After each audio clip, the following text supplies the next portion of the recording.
sahabat religi, berjumpa lagi dengan saya Mega Dewi dalam program Sukma Podcast. Sukmaku, sukmamu bersama untuk negeri. Sahabat religi, kesempatan berharga selalu datang untuk tim Sukma Podcast. Gempuran tamu istimewa mewarnai tayangan Sukma Podcast, dan kali ini hadir di hadapan sahabat religi dimanapun berada, Menteri Agama semua umat Bapak Yakut Khalil Qomas. Assalamualaikum Bapak. Waalaikumsalam, selamat siang, Om Swastiastu. Om Swastiastu Bapak. Baik ya. Pak. Jadi sebelumnya kami sempat mendengar bahwa Bapak kerap disapa Pak Gusmen. Ya. Mungkin bisa diceritakan Pak bagaimana sebenarnya sapaan itu muncul Pak? Ya saya nggak tahu, ditanya sapaan itu muncul dari mana, saya nggak tahu. Tiba-tiba teman-teman manggil begitu karena mungkin teman-teman biasa manggil saya Gus Yakut biasanya. Gus itu anak kiai, tokoh ulama gitu ya, Islam. Kalau punya anak biasanya laki-laki panggil Gus, perempuan dipanggil ini. Nah, saya ini bapak saya kiai, jadi bapak saya yang kiai bukan saya. Jadi, maka anaknya dipanggil Gus, saya dipanggil Gus. Nah, ketika mendapat amanat dari Presiden Jokowi untuk menggawangi Kementerian Agama ini, teman-teman melanjutkan panggilan Gus ini dan ditambahi Gusmen, menteri itu maksudnya. Itu aja sebenarnya. Saat ini pada presiden dipanggil apa aja nggak ada masalah. Kata Shakespeare kan apa sih arti sebuah nama gitu. Ya, panggil apa aja oke, nggak ada masalah. Oke baik, jadi izin saya memanggil Pak Gusmen ya Pak. Silakan mau panggil Mas, Om, Pak, terserah. Oke baik Pak. Nah Pak Gusmen, jadi berdasarkan informasi yang kami himpun bahwa di sini ada cerita Pak bahwa katanya Bapak dan si Mbok Mban itu pernikahannya sempat mengalami tidak mendapatkan restu dari orang tua Pak. Dan mungkin bisa menjadi sedikit cerita nih Pak untuk sahabat religi, bagaimana sih Pak pada akhirnya Bapak dan si Mbok Mban berhasil untuk meminta restu dari orang tua masing-masing Pak? Itu ceritanya dari mana dulu? Ini jawabannya tergantung dari siapa yang bercerita soal informasi itu. Siapa yang dapat infonya dari siapa? Jadi kami mendapatkan dari tim Sukma Podcast Pak. Iya, jadi memang saya mengenal istri saya itu udah lama. Sebelum kemudian akhirnya kami memutuskan untuk menikah. 13 tahun saya mengenal sebelum menikah itu memang banyak tantangan karena latar belakang keluarga saya dan keluarga Simbo Emban ini, istri saya ini memang berbeda, latar belakang berbeda itu ya. Saya lahir di keluarga kiai di pesantren gitu ya, sementara istri saya ini ya apa ya kalau bisa dibilang ya orang biasa saja kira-kira. Nah, belum lagi ada perbedaan lain, misalnya bapak saya itu politisi, ibunya si Bu Mban itu politisi. Ini beliau berdua ini almarhumah ini berbeda haluan politiknya, itulah kira-kira itu. Nah, saya merasa dan Simbo Emban ini merasa bahwa kami ini korban dari perbedaan orang tua. Nah, tapi tentu kita nggak menyerah dong, kami nggak menyerah karena saya meyakini setiap, tadi sudah saya sampaikan di sambutan, setiap usaha ikhtiar itu pasti akan membuahkan hasil, dan hasil itu tidak pernah berkhianat terhadap ikhtiar. Kalau kita pantang menyerah pasti berhasil, dan itu kita buktikan 13 tahun itu saya kira hanya bisa disandingi dengan novel-novel percintaan lah. Kalau orang beneran udah gak sabar lah nunggu 13 tahun itu, tapi ini menunjukkan bahwa begini, saya sudah bersepakat dengan si Bomban bahwa satu-satunya daya tahan kita itu ya kesabaran. Jadi satu-satunya membuat kita tahan itu kesabaran pada waktu itu ya. Karena kita tidak memiliki apa-apa, posisinya kan jelas sangat inferior. Kita berdua ini anak yang masih sangat bergantung pada orang tua gitu kan, dan seterusnya. Tapi kita yakin yang bersabaran dan tentu dengan didorong oleh doa itu, sekeras apapun itu sikap orang tua kami pasti akan berubah. Saya sampaikan, kita meyakinkan diri kita nih, saya dan Sebelumkan saling meyakinkan itu. Udah, batu itu kalau ditetesin air tiap hari lama-lama juga berlubang ya. Apalagi ini hati, kita tetesin aja tiap hari. dan itu sekarang berhasil. Saya kira begitulah. Singkatnya kalau diceritain 13 tahun ini panjang sekali. Tapi perjalanan itu memang ya pahit getir, manis, pahit biasalah. Ada senang, ada susah. Gitu. Berarti kesabaran, usaha, dan komitmen ya Pak ya? Iya, itu penting. Ya luar biasa sekali. Nah Pak, jadi tahun lalu kami dari tim Sukma Podcast berkesempatan untuk main ke rumah dinas di Jakarta, dan kami bertemu Pak dengan Simbolban. Nah di sana kami melihat ada beberapa alat musik, dan kami ingin tahu Pak, apakah Bapak sangat menyukai musik Pak? Iya, jadi begini, saya ini kan bergelut di banyak dunia. Saya ini politisi, saya ini juga aktivis organisasi, saya aktivis keagamaan, gitu ya, aktivis toleransi, dan semua itu kan pasti ada rintangan, ada beban, ada hambatan, apalagi kalau politik. Saya selalu bilang kepada teman-teman gitu ya, kalau orang bilang politik itu kotor, ya biarkan musik yang membasuhnya. Makanya kenapa saya selalu bermain musik, karena kalau orang ngomong politik ini adalah kotor, dunia yang saya geluti adalah dunia yang penuh dengan masalah, penuh hambatan, penuh rintangan, ya musik yang akan menyingkirkan itu semua. Menyeimbangkan ya Pak ya, menyeimbangkan. Iya, nah saya setiap ada waktu ya main musik, kadang-kadang sama Simbolban juga sih, gitu, pacaran. Nah untuk alat musik yang Bapak paling kuasai itu apa Pak? Saya tidak menguasai apapun alat musik, saya ya bisa-bisaan aja, main gitar sudah seadanya, main drum seadanya, piano seadanya, itu saya nggak ahli tapi tahulah itu dikit-dikit.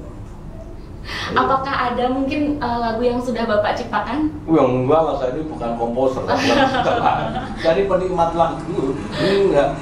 Kalau nanti mau menciptakan lagu, kita tunggu Bu Komang yang bikin liriknya.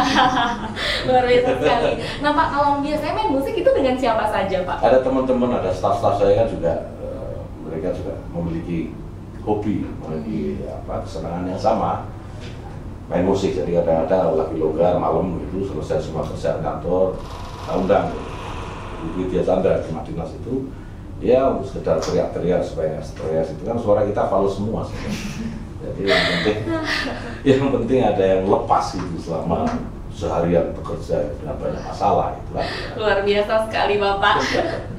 Pak, baik Pak. Jadi dalam hub ke-76 ini kita mengangkat tagline transformasi layanan umat. Nah, apa sih Pak maksud dari tagline tersebut? Lihat aja kan Bali, itu maksudnya. Asik. Singkat, padat, dan jelas ya Pak ya. Iya.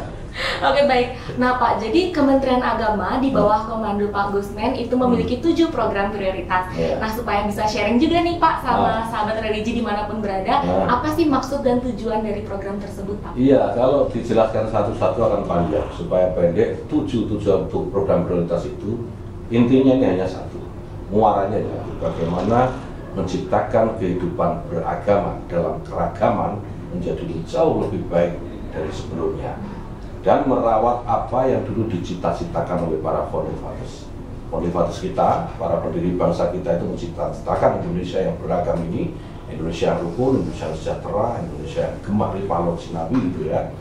Dan itu hari ini mengalami banyak tantangan. 7 program prioritas ini kita dedikasikan untuk mengembalikan, kalau bukan mengembalikan ya untuk mempercepat lah apa yang dulu pernah dicita-citakan oleh founding fathers tentang Indonesia. Oke, Pak. Jadi di tahun 2022 ini juga kita menjadikan tahun ini sebagai tahun toleransi. Nah, maksud dari tahun toleransi ini seperti apa? Iya, kita ingin Indonesia ini menjadi barometer dunia. Bagaimana Indonesia ini yang memiliki banyak sekali keragaman agama, suku, budaya, bahasa. Banyak sekali kalau kita lihat Indonesia ini kan, itu bisa hidup berdampingan dengan damai, dengan tentram, dengan saling menghormati, dan itu seringkali tidak bisa kita temui di luar. Kita lihat misalnya Indonesia itu ya dibandingkan dengan Timur Tengah sekarang berkecamuk sampai hari ini ya. Indonesia itu suku bangsanya banyak. Indonesia suku bangsanya banyak, tapi bisa hidup berdampingan dengan aman, damai. Di Timur Tengah sana suku bangsanya itu cuma satu suku bangsa, tapi apa yang terjadi? Ribut mulu, gitu kan? Nah, kita ingin membawa nilai-nilai kedamaian, nilai-nilai toleransi, nilai-nilai saling harga menghargai. Indonesia ini ke bawah ke dunia, kita bawa ke dunia. Ini loh kalau dunia mau damai, dunia mau tenang, mau tentram, contoh Indonesia. Itu kira-kira. Luar biasa sekali Pak. Nah, sejalan dengan hal tersebut Pak, jadi wajah Indonesia ini kedepannya kan sangat ditentukan dengan bagaimana sukses atau tidaknya implementasi dari moderasi beragama. Dan akhir-akhir ini mungkin kita sering sekali Pak mendengar moderasi beragama. Jadi apa sih Pak sebenarnya moderasi beragama itu sendiri? Moderasi beragama itu bagaimana membuat sikap keagamaan kita ya, dalam beragama kita ini di posisi tengah, tidak longgar dan tidak ekstrim. Ya, karena pada prinsipnya tidak ada satu agama pun ya, yang mengajarkan kita ini terlalu permisif. Permisif itu ya boleh melakukan kesalahan-kesalahan, boleh melakukan dosa-dosa, Tuhan akan mengampuni, itu versi yang kiri. Nah yang kanan itu selalu menganggap bahwa apa yang dia yakini paling benar, sementara yang berbeda dengan dia salah. Ya, padahal perbedaan itu kalau dalam Islam sunatullah. Perbedaan itu adalah hal yang niscaya. Tuhan itu menciptakan kita berbeda memang, sengaja. Kalau Tuhan ingin kita sama, Tuhan ingin kita seragam, mudah bagi Tuhan. Tidak ada yang sulit bagi Tuhan. Tapi kenapa kita ini berbeda-beda? Karena Tuhan memang menginginkan itu. Nah, oleh karena itu, moderasi beragama ini berfungsi untuk menarik yang ekstrim ini ke tengah, yang ekstrim kanan ke tengah, yang berpandangan sempit seperti tadi itu ke tengah, yang berpandangan terlalu longgar juga ke tengah. Jadi supaya kita melihat, ya, kalau ditarik dalam satu kalimat pendek, moderasi beragama itu apa? Pengakuan bahwa kita semua punya hak, tetapi hak kita dibatasi oleh hak orang lain. Gitu. Hak kita beragama itu tidak boleh ada mengganggu. Tetapi hak kita beragama dibatasi oleh hak orang lain yang juga memiliki hak beragama. Itulah kira-kira. Susah ya dipahami. Intinya adalah bisa saling menghargai Pak. Iya itu intinya. Tapi secara filosofis itu begitu. Memang agak rumit karena perjalanan moderasi beragama ini kan panjang. Sejak Pak Luqman Hakim Saifuddin ya.